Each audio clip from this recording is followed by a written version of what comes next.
आपका फिर से स्वागत है। मैं विवेक बिंद्रा, मोटिवेशनल स्पीकर। आज एक ऐसे आदमी की बात करूंगा जो आपके दिल में मोटिवेशन की आग लगा सकता है। इसका नाम है माइकल फेल्प्स।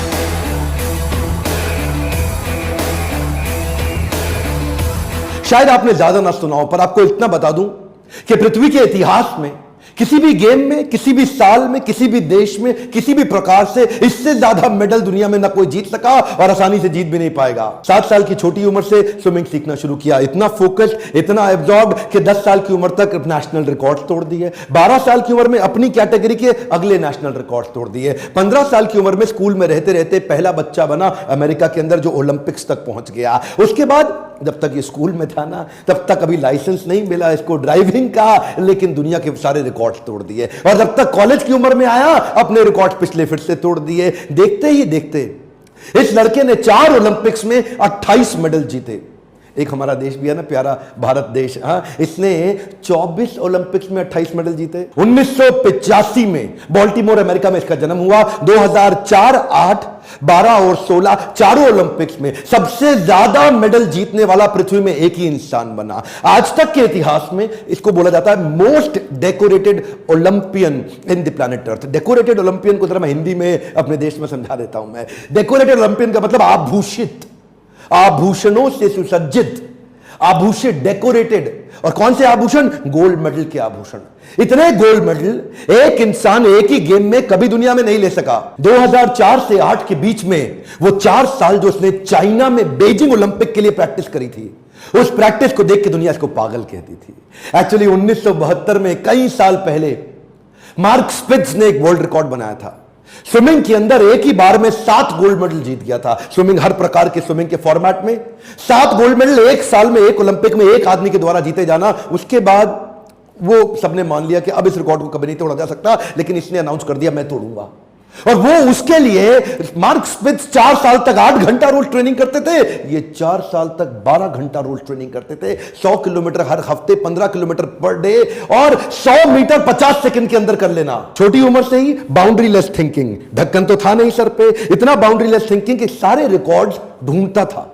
स्विमिंग में जितने भी प्रकार के रिकॉर्ड्स बने हैं उनको सामने पेपर पे लाता था, प्लान करता था और उस रिकॉर्ड को तैयारी के साथ तोड़ देता था। उस रिकॉर्ड को तोड़ने के बाद जो नया रिकॉर्ड बनाता उसको फिर से तोड़ देता था, और उसके बाद जो नया रिकॉर्ड बनाता उसको फिर से तोड़ देता था। अपने रिकॉर्ड बना के अपने ही रिकॉर्ड को तोड़ तोड़ के इतने रिकॉर्ड बना लिए कि यह भी एक रिकॉर्ड बन गया कि इतने रिकॉर्ड कोई कैसे बना सकता है। केवल इसके रिकॉर्ड्स बताना इस वीडियो के अंदर मेरा मकसद नहीं है। मैं तो मेरे प्यारे देशवासियों को तैयार कराना चाहता हूं कि वो कैसे ऐसी विचारधारा ला सके, वो कैसे ऐसा थॉट प्रोसेस, ऐसा एटीट्यूड, बर्निंग डिजायर क्रिएट कर सके। इतना आसान नहीं था इसका जीवन। जो इसका बचपन था बहुत संघर्षपूर्ण बीता। 9 साल की उम्र में यह माता पिता से इतना प्रेम करता था, पर उनके झगड़ों को रोज देखता था। इतने झगड़े थे इनके माता पिता में, डिवोर्स हो गया आपस में। दोनों को साथ देखना चाहता था, लेकिन पिता ने जो इनको अबैंडन किया और पिता ने जो इनको अवॉइडेंस दिया जीवन में, उससे ये रोते थे अकेले बैठ के। लेकिन उस रोते वक्त, उस समय उन तकलीफों में शरण ली इन्होंने स्विमिंग पूल की। तभी क्या कहते थे, मेरी जिंदगी में जितनी तकलीफें हैं इसको ये स्विमिंग पूल दूर कर। अपने आप को झोंक दिया पूल के अंदर, बस अब कुछ नहीं, अब मैं केवल स्विमिंग करूंगा। और देखिए उसी समय इनको कई बीमारियों से गुजरना पड़ा। एडीडी इसको बोलते हैं, अटेंशन डेफिसिट डिसऑर्डर। ये वो एक बीमारी है जिसके कारण एक बच्चे का ना अटेंशन स्पैन खत्म हो जाता है, एक फोकस खत्म हो जाता है। वो बड़े कठिन दौर से गुजरता है, ना पढ़ पाता है, ना खेल पाता है, ना किसी से बात कर पाता है। लेकिन वहीं पे इनको इनके कोच और इनकी मां दोनों के प्रेम ने इनको सपोर्ट क्रिएट करके दिया। मां ने इनका उत्साह बढ़ाया और इनके कोच ने इनको बोला कि बेटा तेरे पास वो ताकत है, वो दम है कि तू दुनिया के रिकॉर्ड तोड़ेगा। जब जब इसकी जिंदगी में प्रॉब्लम्स और डिस्ट्रैक्शंस आई, ये पर्पस और पैशन बिल्ड कर देते थे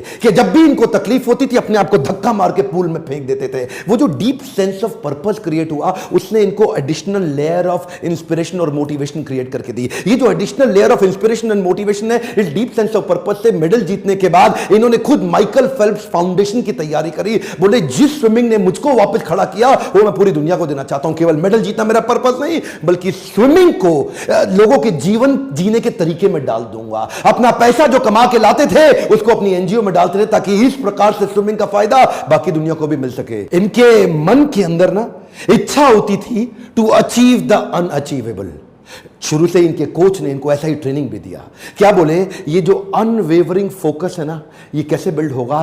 कान के अंदर हेलमेट में ईयरफोन लगा के सामने गॉगल्स पे न लेफ्ट देखना है न राइट देखना है, अपनी लेन के अंदर अनवेवरिंग फोकस, ना इधर ना इधर, सामने इनके। अच्छा, तब इन्होंने अनाउंस कर दिया कि मैं मार्क स्पिट्ज का रिकॉर्ड तोड़ूं। इसके कॉम्पिटिटर इयान थॉर्प ने इसका बहुत मजाक उड़ाया एक्चुअली, क्योंकि एक साल के अंदर 7 गोल्ड मेडल से ज्यादा एक ही बार में जीत जाना ये वास्तव में चुनौतीपूर्ण तो था, लगता था असंभव है, और मजाक भी इनका बहुत उड़ाया। लेकिन इन्होंने क्या किया, the negative annotation by competition will become his motivation. ये क्या कहते थे, तुम मेरी जितनी बेइज्जती कर रहे हो वो मुझे फ्यूल अप कर रहा है, वो मेरे लिए पेट्रोल की तरह, एक फ्यूल की तरह काम कर रहा है मेरी एनर्जी को बढ़ाने के लिए। ये अपने आप को ना ऑटो सजेशन देते थे, आत्म सुझाव, let's get ready for unachievable, come on come on come on, let's get ready. ये हर बार अपने आप को सुझाव देते थे पॉजिटिव इंस्ट्रक्शन के, अनवेवरिंग माइंडसेट, हां let's get ready, come on come on come on come on, जोर से अपने आप को बोलते थे लेट्स गेट रेडी।